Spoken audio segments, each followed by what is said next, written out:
Welcome back, Holistic Soul Sisters. It's me, Mandy Rose, your holistic health coach, spiritual mentor, and astrologer.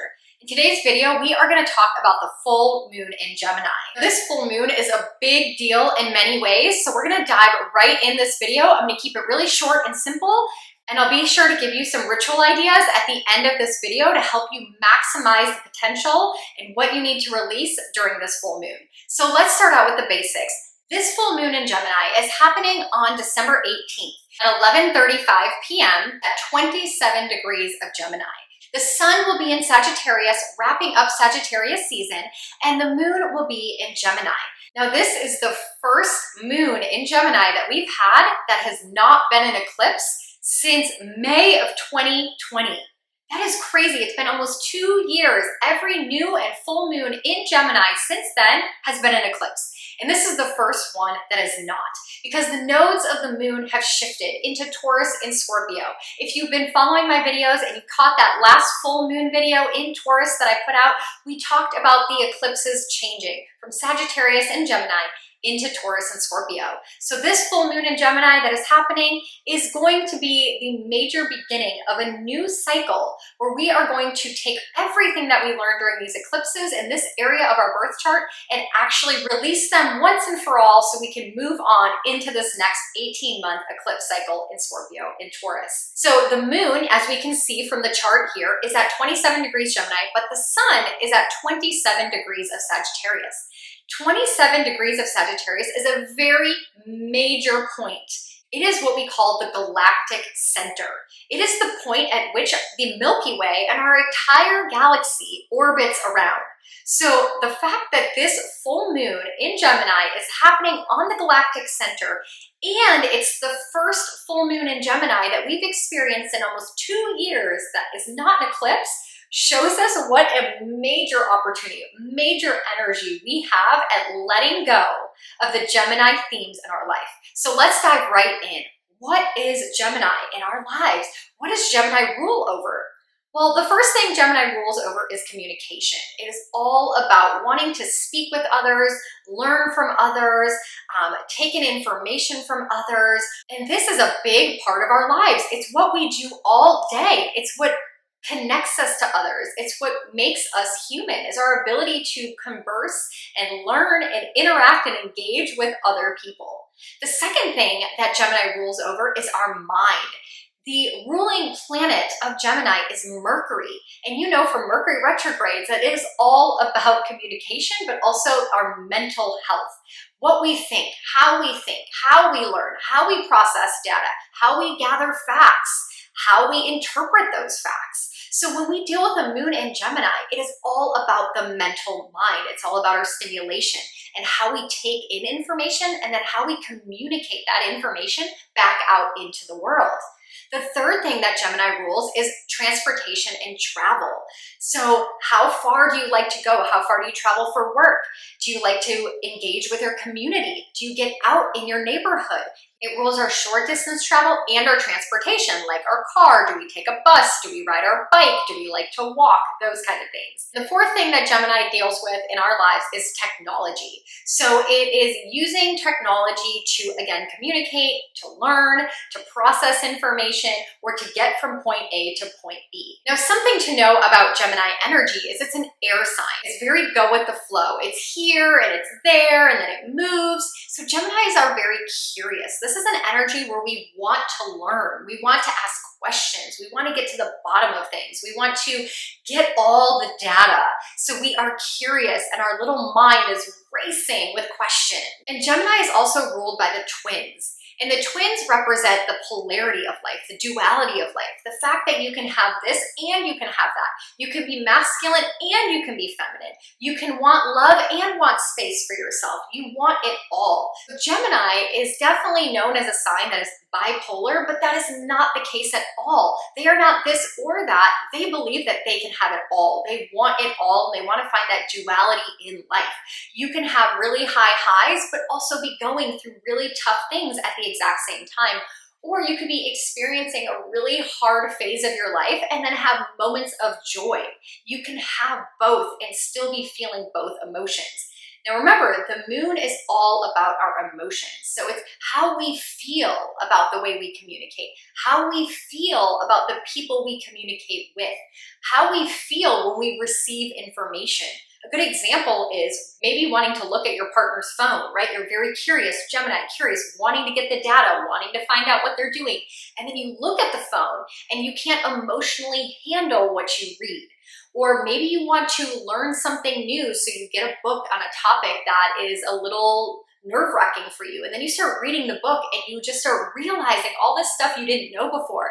And they might be conspiracy theory, and now you can't handle the emotional repercussion of learning that information. So we have to be very careful when the moon is in Gemini, that we want to learn things, but when we learn them, maybe we can't emotionally handle all the information. Now remember, full moons are all about releasing and letting go. So what information have you collected over this last eclipse cycle in Gemini and Sagittarius? What new information have you learned in the last 18 months to 2 years that maybe you don't need anymore? Maybe it doesn't serve you anymore. Maybe it's not benefiting you anymore. And maybe you need to take that information and throw it to the wayside as if you never knew it. Or maybe there's a way that you are communicating with others that just is outdated and it's not working anymore for you. Maybe your way of communicating with people is by being direct and forceful, and you need to tap into that polarity of life and get more soft and get more feminine. Maybe then your message will get across better. So what style of communication isn't serving you anymore? And when we have a full moon in Gemini, a really big topic that comes up is the topic of communicating unnecessarily. So this is a really big theme you're going to want to pay attention to and ask yourself at the time of this full moon, what am I saying that doesn't need to be said? Am I gossiping? Am I saying things about my personal life that is just sharing too much? Am I overindulging on communication on social media? Am I trying to talk to everyone all the time instead of maybe talking to the people that matter most to you? Check in with yourself. Where might you be gossiping? Where might you be spreading misinformation? Where might you be overdoing it in the communication department? And what do you need to let go of so that it serves you in the next chapter of your life as we dive into this next eclipse cycle with Taurus, finding more pleasure, finding more joy, finding more happiness, finding more abundance. So this is our last opportunity here in this full moon in Gemini to release the way that we communicate, release the way that we think, release the way that we find information, and release the way that we are using technology that isn't serving us anymore. So this would be a really good full moon for you to look at your social media. How are you using your social media to benefit the world? How are you using it to communicate? What messages are you sending out? What are you saying, but also what are you not saying? Where do you maybe need to step up and speak your truth a little bit more? Or maybe the way that you are presenting yourself, the way you're speaking. Are you speaking too loud? Are you speaking too fast? Are you speaking too forceful? Are you speaking too masculine? Are you speaking too feminine? Like, reassess at this time and figure out what isn't working, because you have a message. You have something to share with the world, and maybe people aren't receiving it because your communication style isn't lining up. So assess that at the time of this full moon. Let's go ahead and look at the chart and see what aspects the other planets are making at the time of this full moon so we can have a better understanding of what's going on. So we already talked about the sun being in Sagittarius at 27 degrees. This is the galactic center, the point where the Milky Way revolves around. And then directly across the chart, we have the moon in Gemini at 27 degrees. We already talked about the moon in Gemini and what energy we can expect from that. So now we need to look at the ruler of this full moon. Now the ruler of Gemini is Mercury. So we need to find Mercury in the chart and see what he's doing at the time of this full moon. Now Mercury just entered the zodiac sign of Capricorn. So Mercury being in Capricorn, Mercury is all about the mind and how we process information and how we speak, right? He's the ruler of Gemini. And being in Capricorn, Capricorn is being disciplined and being structured. It's about being successful and climbing to the top of the mountain and being determined to the things that we really want out of life.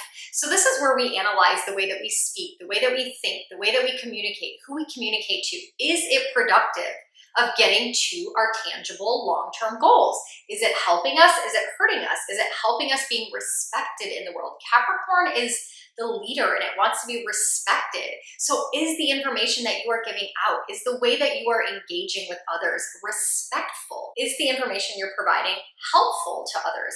With Mercury adding his energy into Capricorn and Venus about to go retrograde in Capricorn, there is a lot of focus here on thinking before we speak, thinking how this is going to affect us in the long term. We can see here from the chart that Mercury is in a square with Chiron. Chiron is in Aries, and if you caught my Chiron and Aries retrograde video, you know that when Chiron is in Aries, he's going to be here for a long time, and he is helping us heal. Chiron is our wounded warrior, and he's helping us heal this masculine wound. Aries is the masculine sign, and so we have this square with Mercury, which Mercury is wanting us to think ahead and to be strategic and to get to our goals and think about how we communicate. And Chiron is wanting us to heal, is wanting us to help others, is wanting us to get away from being angry and being aggressive and heal those needs, and realizing that maybe we can go about it a different way. And maybe if we go about it in a different way than always jumping to aggression or jumping to anger or jumping to speaking loudly, people might hear us better, and then we can Chiron heal the world. We can heal others. We can heal ourselves by tapping into a different way of engaging with our community. On the 18th, at the time of this full moon, Chiron is still retrograde, but he comes out of retrograde on the 19th, which is the same exact day that Venus is going into her retrograde dance. So if you haven't caught the Venus in retrograde video, you're definitely going to want to pay attention to that because she is with Mercury in Capricorn. And the other planet that is in Capricorn right now is Pluto. Pluto is finishing his dance in Capricorn. He's been here for a very long time. And Pluto is the planet of deep transformation, of wanting to make psychological changes.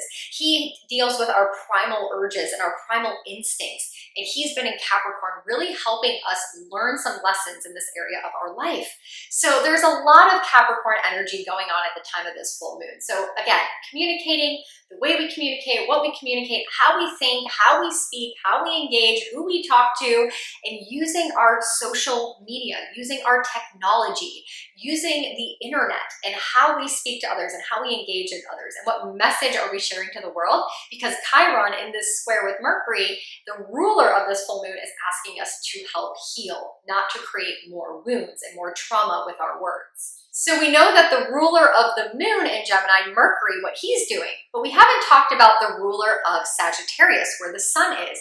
That is Jupiter. And Jupiter is in a trine at the time of this new moon. And trines are very harmonious aspects. They're beneficial, they're helpful, they're saying, hey, let me participate in this message, but in a very positive way. And Jupiter is all about bringing opportunity and expansion and abundance and prosperity into our lives. So him making a trine to this new moon is saying, hey, if you go about things with joy and optimism and positivity, you can make the change. If you add in this outlook, this positive belief system into your words, into your vocabulary, into the way that you engage with the world, and get rid of the negativity, the negative way we speak to ourselves and about ourselves, the negative way we speak about others, the gossiping, the rumors, the misconstruing information, all this negativity, and you just breathe positivity and optimism and gratitude. Jupiter rules gratitude. Sagittarius is all about being positive.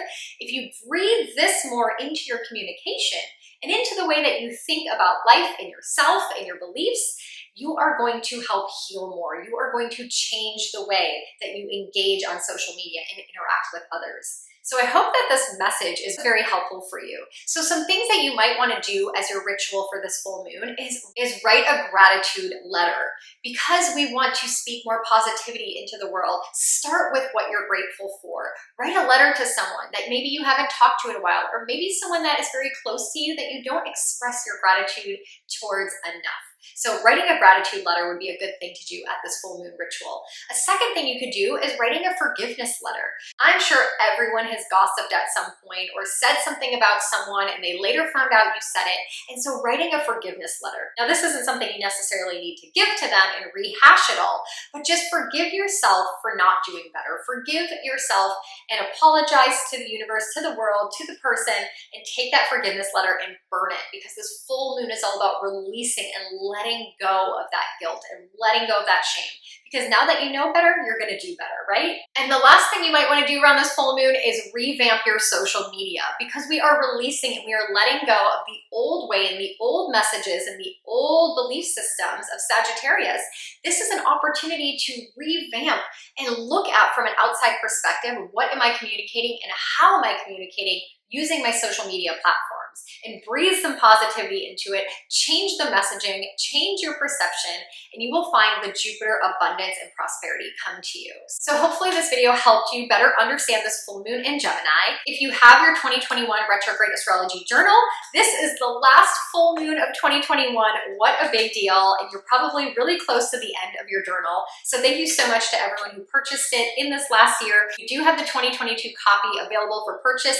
You'll find the link in the description box below. Now remember, we have a new moon in Capricorn kicking off the new year right on the 2nd of January. So you're gonna wanna dive right into this journal and have it on hand. I added so much more color for each new and full moon. Not only do I have the crystals listed like I did last year, but I also added in the herbs that you could use for your tea rituals or you could drink around that time of the new or full moon. I also added in the chakra points that you might wanna work on healing or balancing at the time of the new and full moon.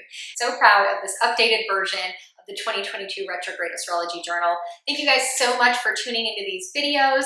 Make sure you hit like and subscribe as we dive into the new year. I'm going to be bringing you a lot more holistic health information on this channel as well. If you're not following our Instagram page, make sure you head over to holistic.soul.sisters on Instagram, where we started doing favorite 5 Fridays. Every Friday, I share my 5 favorite products that help me heal holistically or grow spiritually.